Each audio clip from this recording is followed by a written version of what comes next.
Welcome to Plot Twist Radio, the show where creativity, storytelling, and the unpredictable path of the creative life all collide. I'm your host, Erin Egnatz.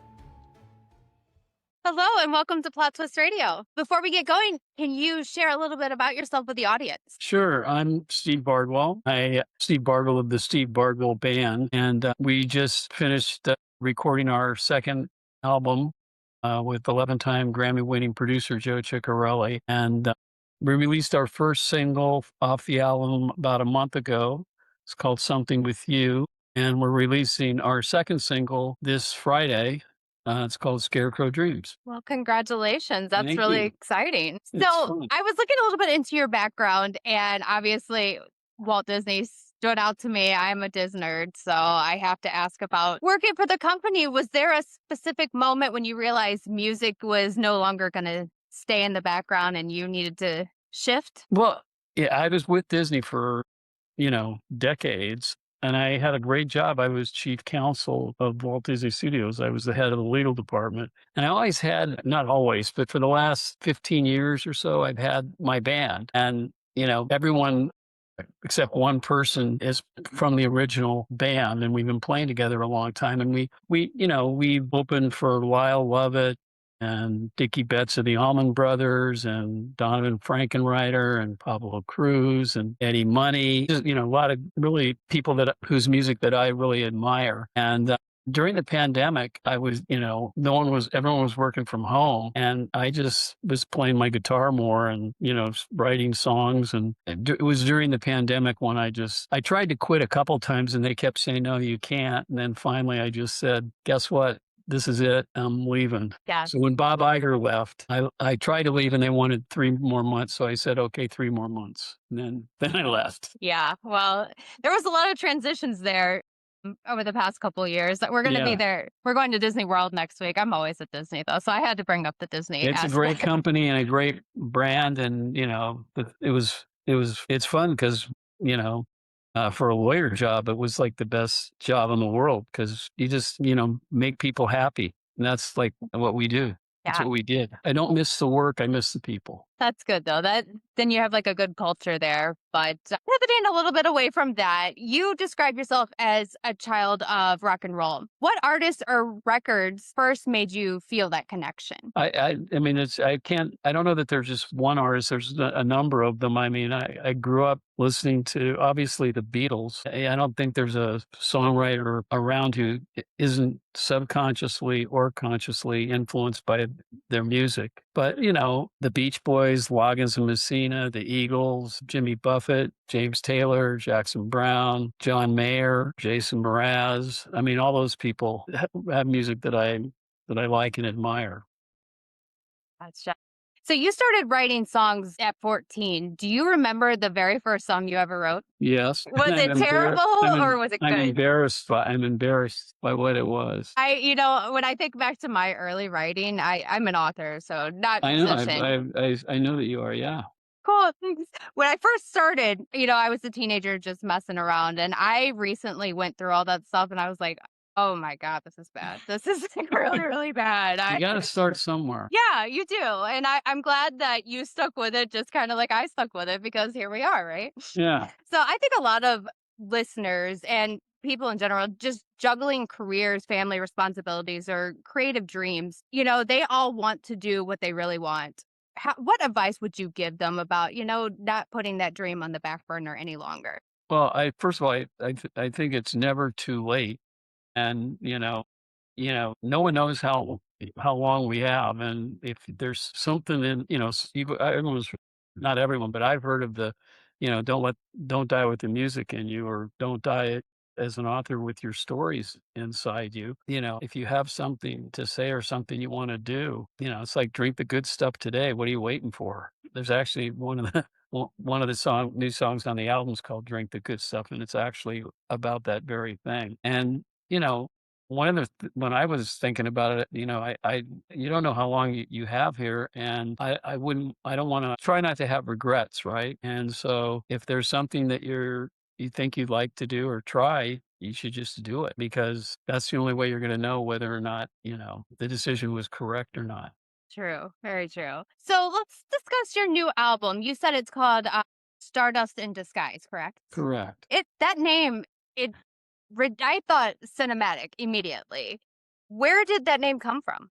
And it came from a song that I wrote, and I've always been kind of fascinated by our debut album. There was a song I wrote called "Stars," and as a little kid, I've always just wondered, like, what are those things, and how did they get there? And it made when you look at a night full of stars, you feel little or insignificant in a way, and I started, in college, I took a class on astronomy, and you realize that the light that you see left those stars, billions of years ago, and it's just reaching us now. So, that kind of stuff just blew me away. And then I wrote, I wrote a song that's on the album, and it basically, says there's something that we all have in common. We're all, combinations of nitrogen, oxygen, carbon, and hydrogen. And, it's those four elements in different ratios and mixtures make up, the stardust. And stars exploded years ago, formed solar systems, formed life. So everything, trees, rocks, mountains, water, animals,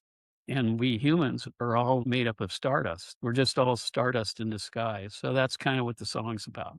I love that. I love that. And from But what I've heard, I don't get into that kind of scientific detail, but and basically the chorus of the song is we're all connected in a real way, and it may come as a surprise, everything everywhere is just stardust in disguise. So that's kind of love that. I do. That is such a cool like visual too. As I'm thinking, as you were speaking, I was kind of like picturing it, and it's such a good visual, and it kind of leads me to my next question, which is your music. Which I was listening to it over the weekend. It's amazing. I really enjoy it. It leans optimistic without feeling cheesy, which a lot of times can be hard. yeah. But Well, how do you balance that? you don't want to be preachy. Right. You know, whenever we do a live show, I always say we're the Steve Bardwil Band. We don't play sad songs, and you know, I'm kind of a glass half full guy anyway, and I like to see the world and everything in the world in a positive way. Look for the silver lining. I mean, bad stuff happens to everybody. Tragedy touches all of our lives, but we got to just move on. And I believe we're created to be as happy as we can be, and, I believe that there really isn't stress in the world. We create our own stress internally. And so it's funny when I listen to sometimes I can be feeling down or like bummed about something. I'm listening to one of my songs go, yeah, it feels like someone else was talking to me and giving me a little pep talk like, yeah, dude, just, don't worry about it. It's going to be okay. And so I just write what I feel, I guess. Yeah, and that's great. And like you said, you say we don't play sad songs. I love that. Because we live in a world where things can feel very heavy. Do you see music as therapeutic in a way? Like for me, writing is very therapeutic. Escaping into those worlds are very therapeutic. Well, I love reading too, by the way, and reading and music can both, I think, when you're reading something that really interests you, it can be fiction or nonfiction. It takes you to a place in your head, and out of the stressful world that we live in for a few minutes or for however long you're engaged in the listening or the reading. And music does the same thing. It's a way to travel without going anywhere. I love that. Yes, it is. And for me, I use music when I'm writing my books because I'll make this like playlist of whatever my character at the time is going through or whatever. And it really is like not medicine, but it's kind of like a guide for me. And I know a lot of people use it in their everyday life. So, music is extremely powerful. It really is. Yeah, and you can hear a song that and that you heard 20 years ago while you were doing something, and that song will trigger the memory of what you were doing when you heard when that song was going on, or the time period, in your life when that song, when you first heard and were listening to that song. It's kinda interesting, how it triggers memories. It is. It is. It's a very nuanced thing. I link it all to like for me the '60s was a big thing as far as music goes. I love it, but I love to like even though I didn't live in the '60s, I love to like hear these songs and like picture the time. But that's just like Uh-huh. me being a dreamer again. But I'll go off on a tangent of that. So I'll pull us back a No, little bit. you're absolutely right, in fact, I didn't live in the, 40s and 50s or whatever, but when you hear a Frank Sinatra song or something that wasn't part of what you grew up with, it kinda it's a nostalgia. You get a feeling of nostalgia, and you can picture, and I think movies maybe have contributed a lot to that because and books, because, when you're reading a book or watching a movie and it's a period piece and it takes place in the 30s or the 40s or the 50s, or even, when Baroque music and Mozart music, classical music was the music of the time. It takes you there mentally. Even though you've never been there, you can picture it in your mind because of what you've read in books and what you've seen in films about the historical events that are portrayed. Exactly. Exactly. That's exactly how I feel. So let's discuss your writing process because you write all of the songs. I read all of them. Yeah, okay, so you are I write all the lyrics and I write the melodies and stuff, and then I just write them on an acoustic guitar, and then, I take them to the band and I say, "Hey, let's do this kind of vibe or whatever. Let's try this, let's try that." And my band is a team sport. I encourage everybody to, come up with their own ideas and parts, and we eventually come up with the sound of the song. And then when we record them, Joe Chiccarelli, our producer, he's an amazing. I don't know. He's won 11 Grammys. He's produced Elton John, U2, The Killers, The White Stripes, Counting Crows, Jason Mraz, Michael Bublé, Pink Martini, Alanis Morissette, Morrissey, on and on. This guy's really knows what he's doing, and he comes to our rehearsals and we play. We think we got the songs pretty, worked up pretty well, and then he'll come in and tweak them, change the key, change the tempo, tell each guy, "Hey, why don't you try this kind of thing?" Or, and he takes it to, a whole new level, and it's what you hear when you hear the finished album. So that's kind of the process. and he sounds like an amazing get as far as producers go. He's Uh, amazing. He's the nicest, this is the second album we've done with him, and he's become a good friend. I mean, he's the real deal. like I it. remember we'll be in the studio and we're in the middle of, we're tracking a song and we're doing like 5 takes or something, and then he'll come out and say, "Hey Vince, hold on a second, I want to change that snare drum." And he comes out and in my mind, a snare drum's a snare drum. I don't, and he has a trunk of drums and he'll just bring out another snare drum. He's on his hands and knees and mics it up and puts it on, goes back in the booth, but he gets the sound that he's looking for. Yeah, and he knows his stuff, so you're in good He hands there. absolutely knows his stuff. That is really cool. How did you first link up with him? Because Yeah, that's a it's huge get. funny. So I left Disney. I had written all these songs, and I knew I wanted to make an album. I discussed it with a band, and I asked this friend of mine at Disney Records. I said, I'm making. Everyone at Disney knew that I, had a band and a musician and stuff. So I said, I want a really good producer. Give me some ideas. And he sent me an email that had 3 names on them, and I Googled them, and Joe Chiccarelli it's won 11 Grammys. I saw who he produced. I go, "Shit, and we love to have this guy." And I always believe if you don't ask, it's the same as if you've already been told no. So there's nothing to lose by asking. So I called him and got his voicemail and didn't hear from him for a few days. And then he texted me and said, "Joe Chiccarelli here. What do you want?" And said, "Well, I'm a singer-songwriter, and I'd like to, have a band. We're making an album. I was hoping to work with you as a producer." And he goes, "Do you have any demos?" And so I go, "Yeah." And I just had they weren't professional demos. It was just me and my acoustic guitar playing the songs. And I sent them to him, and about a week later, he texted back and said, "Cool songs. Let's talk." So I go, "Well, maybe they're," and he was in the south of France at the time making a record with Morrissey. And he said, "When I get back, let's have breakfast." And we did.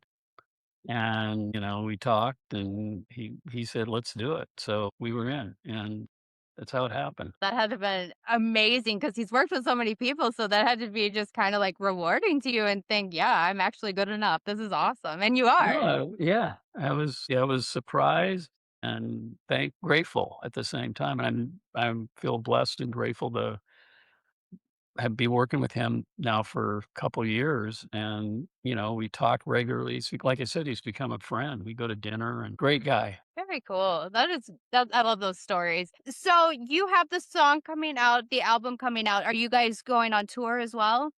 W w we're playing the Troubadour in Los Angeles on July 16th. The album's coming out on the 17th, and we've been playing locally in Southern California, but we don't have a tour planned yet. Yeah, that's a lot of work. It's a It's a lot of lot work. of work. Yeah, it's exhausting. I can't imagine. Everyone that I've talked to that tours, they're like, "I'm just ready to be done. I'm just ready to go home." So I get that. Yeah. And a lot of the acts now are sticking to their locals, and like a lot of them are going to Vegas and stuff and just hanging out Yeah, doing there. residencies because you don't have to you go to one place, it's easy, yeah, you don't Yeah, have to be on a tour bus, exactly, driving around with a exactly. trailer. Yeah, exactly. So that's really cool. So what else do you have? What do you guys have coming up? We're shooting another music the next single after this one is gonna be a song called "Private Eye," and, we're shooting a video for that, in June and, just trying to get the record out, Ready to go? Yeah, working on the artwork for the album, stuff like that. all the fun stuff. Yeah, it's fun, but it's also a lot of work. Yeah, yeah, As absolutely. I mean, you probably when you're doing your books, the cover and all that stuff takes Yeah, you think, I have it written, it's fine. Here, then it goes to the editor, kind of like your producer, and then they change everything up, and then it's like, I yeah, don't know what I'm doing, and then we change the title, and then they do the cover. Yeah, there's a lot that goes into it, just like with music, like you said. It's such a process, but it's always fun when it's over. it's always fun when it's over and it's satisfying kinda when, and it's fun to work when you work with an editor, I'm sure you find that the collaboration, because you want the book to be the best it can be, and I want the music to be the best it can be. So I welcome, Joe's input and feedback because I just want it to be the best record it can be, and you want your book to be the best book it can be, and so I assume that when, you work with editors and you probably show people things that you're working on and get opinions and things like that. And it just, it's part of the process, but it's also fun. And working with other people is engaging with them and I think everybody is a genius and has creativity of their own, everybody. And you just have to tap into it. Yeah, so well said. Very well said. So where can the audience find you? Well, we have a website, stevebardwilband.com. They can find us on YouTube, on Instagram, Facebook, and at the Troubadour Very cool. Hey, if you're gonna play, that's the on way to July go. 16th. July 16th. All right. Well, I will make sure all of those links are in the show notes. Thank you so much for joining me. Oh, well, thank you for having me.